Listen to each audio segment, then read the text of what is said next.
Hey guys, welcome back to Sweetie Darling. This week I've been really lucky and I've been able to work with Craft Company, trialling their new colour range and some of their exciting products. And I chose to make an ombre butterfly cake. So to start with, I've got a huge batch of buttercream here that I want to get rid of the yellow tones in and brighten in general. So I've got this icing and frosting whitener that I haven't tried before. So I added quite a generous amount of this because I did have a lot of buttercream here. And once it was stirred through, it made a huge difference to the buttercream. You can see here it's really nice and bright and white and there aren't any yellow tones left to it. So to colour my buttercream, I'm using this new range of concentrated oil colours, which is perfect for buttercream, chocolate, ganache, anything like that. Now I erred on the side of caution to start with because I wasn't sure how pigmented this was going to be, and it does say that the colour will develop over time, so I just went with a little bit to start with. And then once I was a bit more confident, I added more to get the shade of pink that I wanted.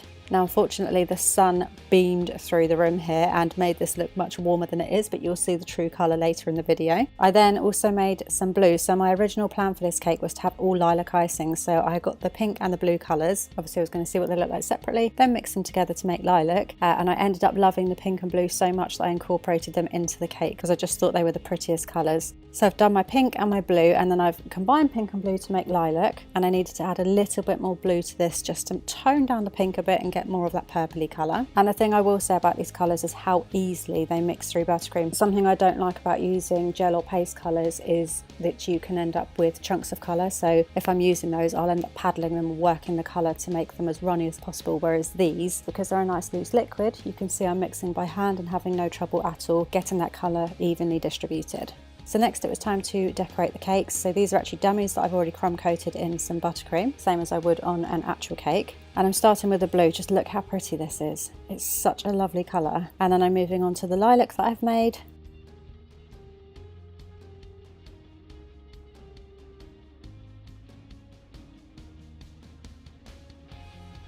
I'm then using a scraper just to neaten it off a little bit, and I wanted a textured finish on this, so initially I used a paintbrush to try and make wavy texture lines, and once I'd done it I hated it. So when I got to the top I was thinking, what do I do here? And I ended up going around the top in a straight line, and I was like, really like that. So I went back over my cake doing straight lines instead of wavy lines, and it was so much better and worked really well with the ombre, just blending those colours through.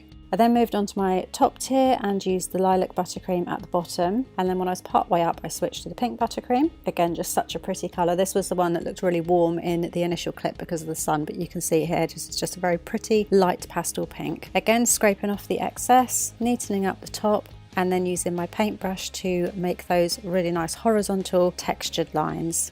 Now I then used a pearl luster spray to really bring out that texture, so it made the whole cake nice and shimmery and set into the details of the textured buttercream. And then I got this set of wafer paper butterflies. It's a pack of 144. I think there's 12 different colours or designs. I picked all the pinks, blues, lilacs out and just folded the butterflies down the middle of the body and set them straight into the buttercream. And as a test, I'm not recording this audio until 24 hours after making this cake, and all those butterflies are still on that buttercream perfectly. They haven't softened, they haven't fallen off, they haven't broken in any way. So they have longevity with buttercream and don't just disintegrate.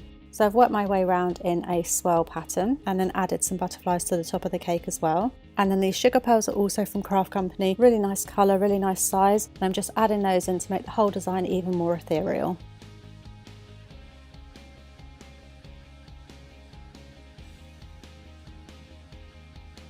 And that is how to make a pastel ombre butterfly cake. Of course, I will link to everything I've used in the description box below. If you have any questions, please let me know. Otherwise, I will look forward to seeing you next time. Bye!